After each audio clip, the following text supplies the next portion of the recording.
Yes, we have to join forces and develop solutions now. Thank you, Mr. President, for highlighting the urgent need for real solutions.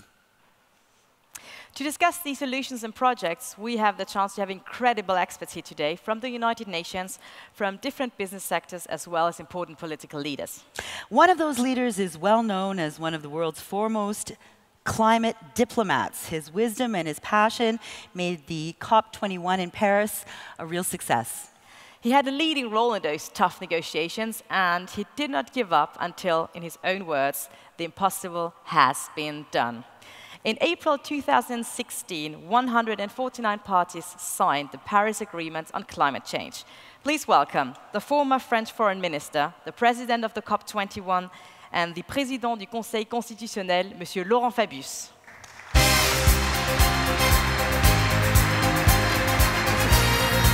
Monsieur Fabius, may I ask you?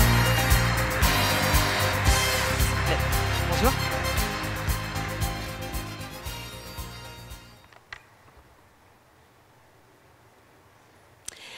So, Mr. Fabius, the COP21 in Paris and the Paris Agreement was definitely a powerful signal for international cooperation on climate action. It was like a restart of a global movement of change. Now, the governor has already addressed this, but I'd like to hear your opinion on this too. Do you think this movement can be stopped or affected by the recent decision of President Trump to have the US leave the Paris Agreement? Well, hello to everybody.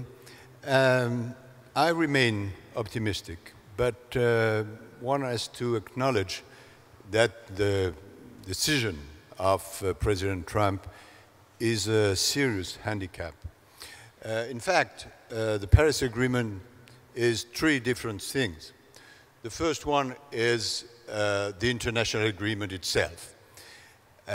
Now, the US will no longer be in, but the other ones are still in. There is no domino effect. The main problem will be a financial problem, because US has committed itself to finance a lot of things, and particularly public financing towards developing countries, and now it will be cancelled. Therefore, it's up to us, and especially to rich countries, to compensate and overcompensate this financing, because the developing countries need technology and financing. First point. The second aspect of Paris Agreement is what we have called the NDC, the nationally determined contributions. And the problem is that obviously the US contribution will slow down, and that anyway the addition of the Paris NDC was not enough. And therefore we have to make a new special effort. And the third part of the Paris Agreement, on this I have no problem. It's what I call the non-state actors' contribution. And this part, which relates with cities, regions, private companies, NGOs, civil society, is doing extremely well. Therefore, all in all, I think the decision of Mr. Trump will be an obstacle, but not enough to stop the Paris Agreement. And about this decision, I would like to add one small point. I think it's rather astonishing that a man who presents himself as a shrewd businessman has taken a decision which undoubtedly is exactly the opposite to the American business interests. And I'd like to emphasize that. But as Arnold Schwarzenegger put it out, you never win against the sense of history. And the sense of history is in favor of Paris Agreement and not in favor of Mr. Trump.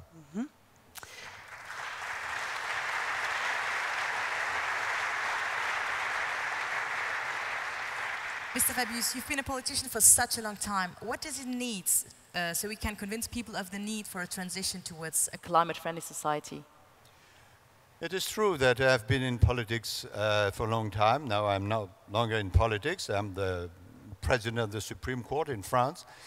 But when I was in politics, I learned how to be humble. And I still am. What we need? We need to embrace the different aspects. If you want to commit people, you have to say to them the truth, but not a part of the truth, the whole truth. What do I mean? I mean that we don't have to insist only on negative points, on risky points of climate change, but also on the assets and on the positive effects of fight against climate change, first. Second, we have to insist on the short-term effects of climate change. It's not only a question for our grandchildren, it's a question for ourselves. It's a question of food security, of health, of migration, a question of war or peace. We have to insist on short-term issues. And third thing is that you have to insist on the fact that it is not a question only for other people. It's a question for yourself. If you harm nature, you harm yourself. And if you insist on the positive elements, on the short-term elements, and on the personal elements, I think you can be efficient.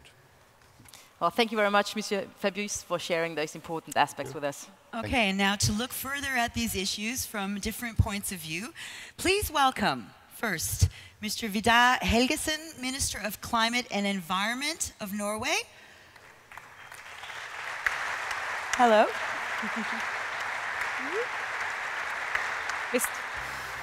Mr. Helgesen, would you like to sit over there, please? Right. Just next to Monsieur Fabius. Thank you. Thank you.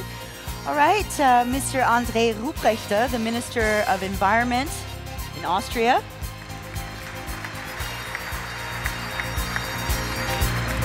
Let's go.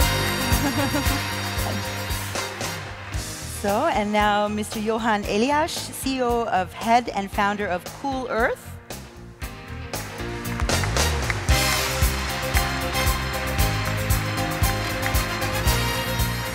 Okay. And Mr. Wolfram Littich, CEO of Alliance Elementarversicherungs AG.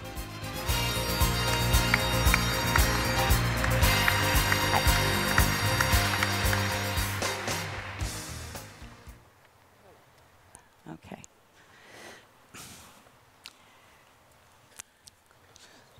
So we would like to start with Mr. Helgesen, the Minister of Climate and Environment of Norway, a country which is a real pioneer in setting ambitious climate goals and policies. Reem, do you want to start? Right. Mr. Helgesen, sorry. Almost exactly 1 year ago, a strong message came from Norway, and it caught our attention. Norway's parliament approved a radical goal of achieving climate neutrality by 2030, full 2 decades earlier than planned. So how will Norway reach these ambitious goals? It's a good question. Huh? We did that because we wanted to celebrate Paris. Actually, there was a long-standing goal in Parliament that if the world achieved an ambitious global agreement, we would step up ambitions. That doesn't mean that by 2030 Norway in its own right will be carbon neutral, but we will ensure through offsets that we will contribute to global carbon neutrality. So we need to look at what market mechanisms will be available under the Paris Agreement and do the job through offsets. But obviously, we also have a plan to do a lot at home. We have an ambition of 40% emission reductions by 2030. We're part of the European Trading Scheme, even if we're not a member of the EU. But we are also, and that will cover our oil and gas industry, that is a big emitter, and other industries. But I think the major effort that we will see outside the carbon market is in transportation. where we've also set a number of aggressive targets. We have an ambition by 2025 to have no new fossil fuel cars sold in Norway. We're on the path to getting there with an aggressive electrification program. By 2030, we want heavy vans to be electrified or hydrogen, 75% of buses, 50% of lorries. A lot of technological innovation is needed to get there, but we do believe that that is doable. Adding to that, of course, heavy investments in railways, public transport. We have an ambition that all the major cities in Norway should see their growth of transport covered by public transport, walking or biking. And Oslo, as the capital, actually achieved that already in the last decade. So we are seeing good progress. Cool. So yes, Norway seems to be very exemplary in climate action. And these are great examples. Thank you so much.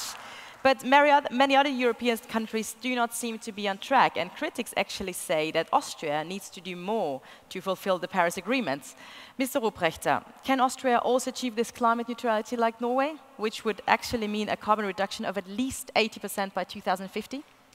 I think Mr. Helgesen is really, Norway is an excellent example what can be achieved. But let me just one moment thank Arnold for this inspiring speech you gave. Thank you, Governor. Thank you, Arnold.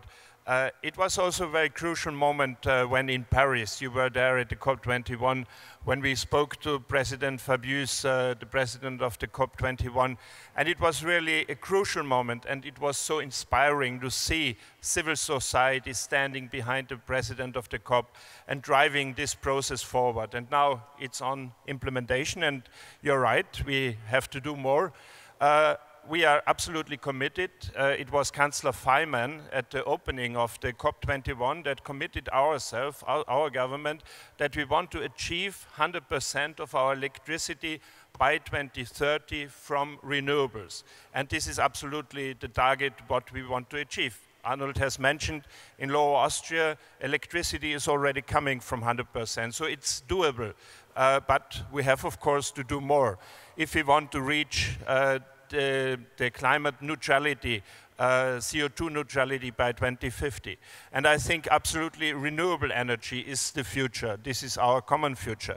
We are not bad on that, on track. We have nearly reached 34% by now on renewables. I think it's doable 50% by 2030. But there we have really to act now. And for the moment, we have in the parliament an eco-electricity bill that has passed the government already, and we have to negotiate with one of the opposition parties, and we have to find an agreement. I'm still optimistic that we can find a solution. I spoke to the leader of the Green Party this morning. She is really open, and I just want to make clear our coalition partner has also been on board for that. And I want to state very clearly that we need to make it without nuclear power, because from the Austrian point of view, nuclear power is not a sustainable energy source.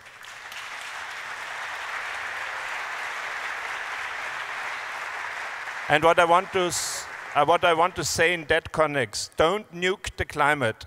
If you switch off biomass, you switch on nuclear energy. So therefore, let's stick together. It's simply short-sighted environmentally and economically to switch out the renewables. We have to strengthen renewables, and that's my plea. Okay. Vielen Dank. That was a very clear message. Thank you very much.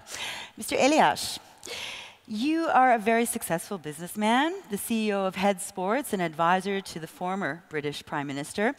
Moreover, you are the founder of the Cool Earth Initiative, focusing on rainforest and climate protection.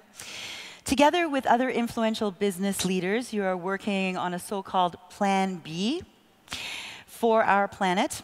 How exactly can big businesses engage more in these environmental issues? Thank you. Well, let me first say thank you, like many of you have already done, to Governor Schwarzenegger for his very inspiring speech.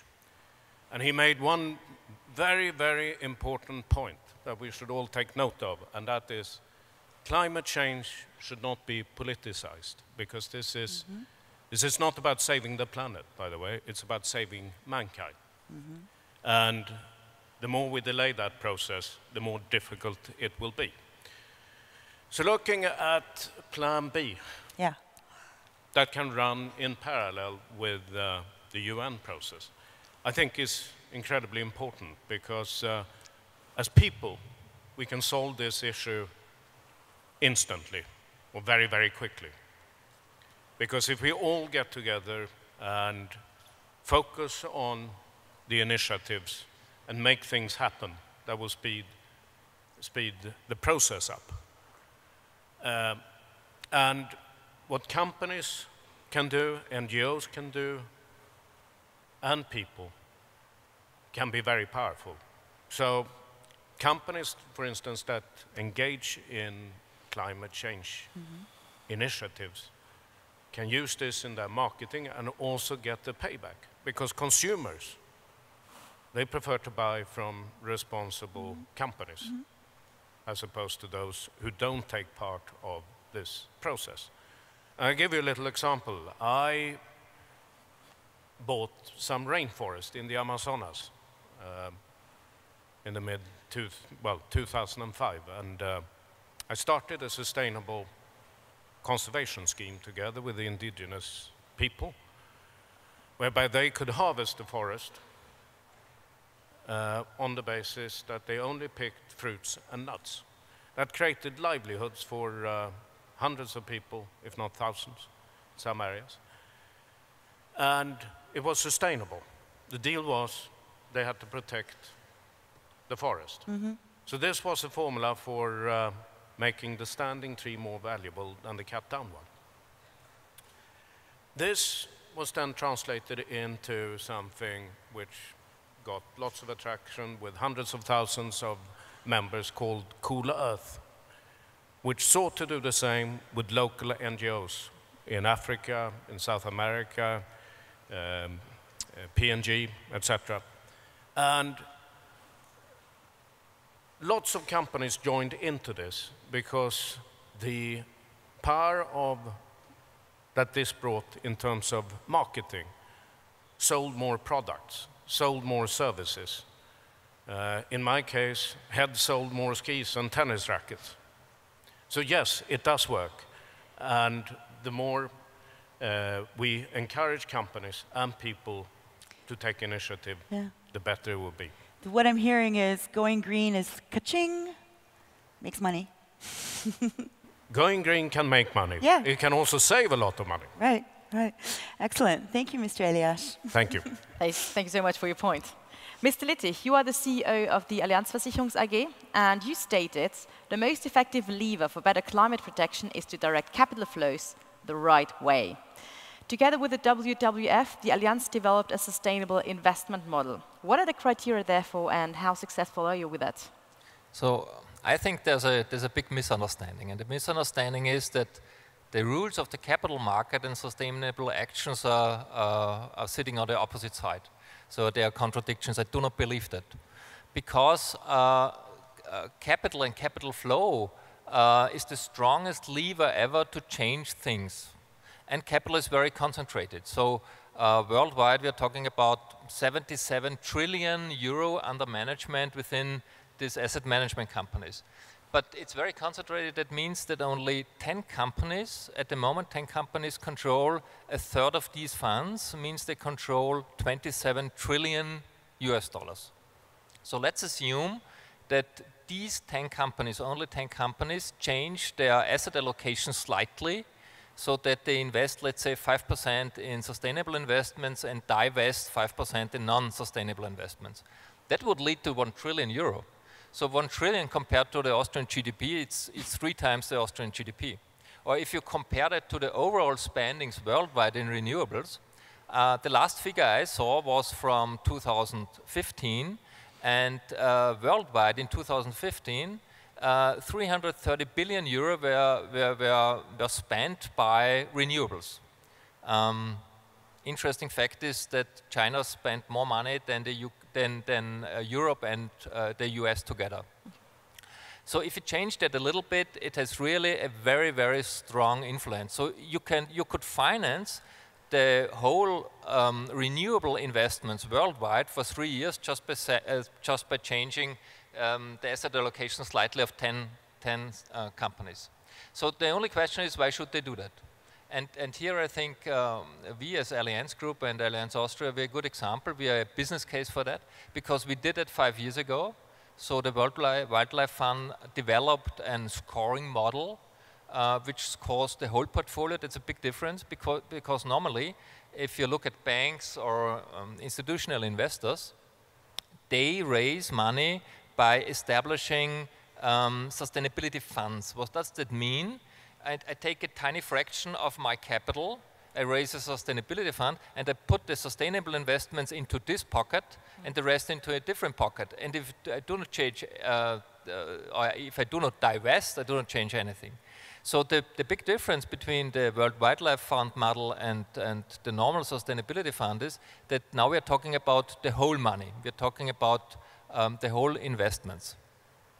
And this was developed 5 years ago. So we are now running this model for 2.5 years. I just want to share 3 small observations. First observation, running this model, one effect of this model was we got rid of coal, means we divested all coal investments, divested utilities, mining, what have you, but not by a board decision. So we did not decide to reduce our coal exposure.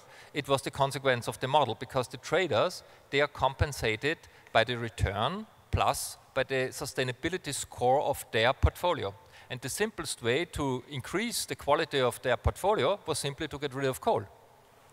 Second observation, the same happened for renewables. So we are in the middle of process of doubling our exposure in renewables from 12% to 24%. And the reason for that is the same. It's the best way to increase the quality of the portfolio if you sell coal and if you buy renewables. So that's the consequence out of the model and not a decision made. And the third observation, I think, is the most important one. We did not lose money. I mean, there is a lot of theory and there are thousands and thousands of papers about sustainable investments and the return out of these sustainable investments. And these papers suggest that investing in sustainability or in sustainable assets makes more sense, that you create a greater value, that you have a higher return. And we could show the proof of concept because over the past 2.5 years, our return was much higher, but not compared to sustainability indices, but quote-unquote normal indices like MSCI World. So it really works. There's no contradiction between profitability and investing in a green world. Thank you very much, Mr. Littich. Monsieur Fabius, the initiatives that we've just all heard from the gentleman up here on the panel, I feel a little silly for asking this, but they're not enough to meet the goals of the Paris Agreement, oder? Or? And in other words, what have we missed? Beaucoup. I don't know. I'm more impressed by the fact that, as these gentlemen have said, many initiatives have been taken which are excellent initiatives. And particularly in the field of economy and finance, things are changing dramatically, and it's very, very important. Therefore, it's an incentive for all of us not to follow the example which is given by some foreign president, but to speed up the Paris Agreement. Now, may I add a final comment to congratulate Austria for his achievements and this organization, and to pay a special tribute to Governor Schwarzenegger. The first time I heard you, Arnold, it was in Paris, and people said to me, well, you will hear Terminator. And I heard you, and at the end of your speech, I said, well, he's not Terminator, he's Visionator. And you have showed it today.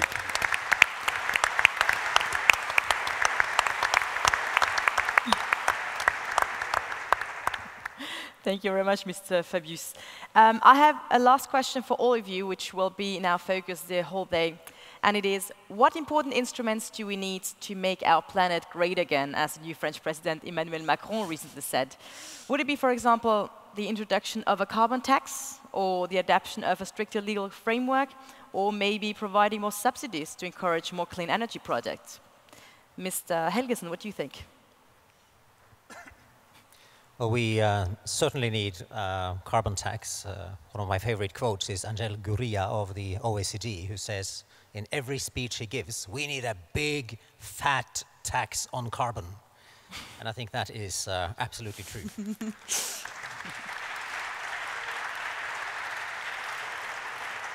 I don't think a global tax on carbon is realistic as of now. Meanwhile, we have to support everyone working towards carbon markets and carbon taxes. I think tax incentives are also important. That's why Norway is able to be such a market for electric vehicles. We have initially very high registration taxes and VATs on cars. But we made exemptions for electric vehicles, which means that a Tesla from Schwarzenegger's California can be sold at half the price that would otherwise be the case. Huh. So while we have 1,000th of the world population, we have 6% of electric vehicles sold in the world. But I also think regulation is important. We need at times as politicians to dare to regulate.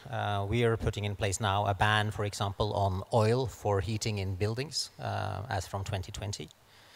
I think voluntary agreements with business sectors can be important. And I think to wrap up, investments in technological innovation, also through green and innovative public procurement, is something we need to work more on. So we need a range of tools, and we have a lot of tools in our toolbox, and they can be applied across sectors and also as appropriate in individual sectors. Thank you. Mental note to self, visit Norway soon. Okay, Mr. Ruprechter, what do you think?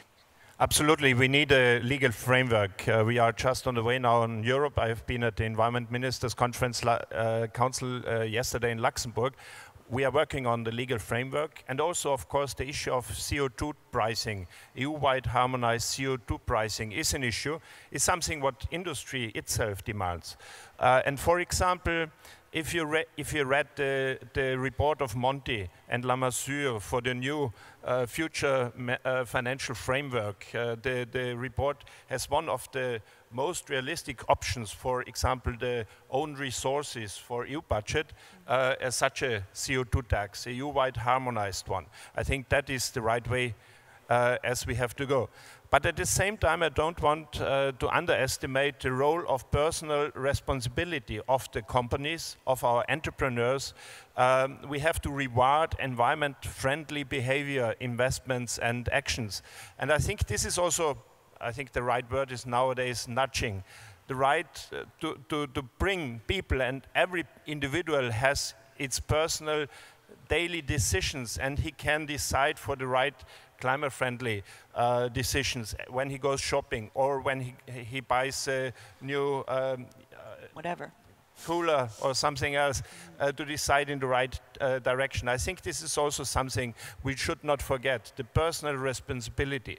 And I think nowadays our companies have realized that, of course, climate change is a challenge, is an enormous challenge, but at the same time it's a huge change, a chance and growth and innovation, and it's a job creator, and that must be in our clear focus. Thank you. What do you think, Mr. Liège? What do we need to make our planet great again? What do we need to do to make our planet great again? What is still missing? Well, one very important thing which has been a little bit forgotten is to protect our rainforests. And I can't stress how important food and water security is for the planet. And I think if we can find funding mechanisms, finally, for forestry, I think that will go a very long way towards meeting our targets. Few people perhaps realize that this is about the fifth of the carbon pie. So it's very significant. It also has very significant impact on people's lives. So food and water systems, sometimes it leads to conflicts. Darfur is a very good example of that, where deforestation in the Congo Basin led to rainfall in new places, and arable land got unproductive. People moved, land grabbing, conflict, which we know as Darfur. Also had an impact on Arab Spring. Arab Spring was a big contributor to the problems we have today in Syria. That led to a refugee crisis, and which later on was confused with immigration policy in Britain, which, as you all know, led to Brexit. So if you look at cause and effect, rainforests, that is something that we have to pay more attention to. Thank you.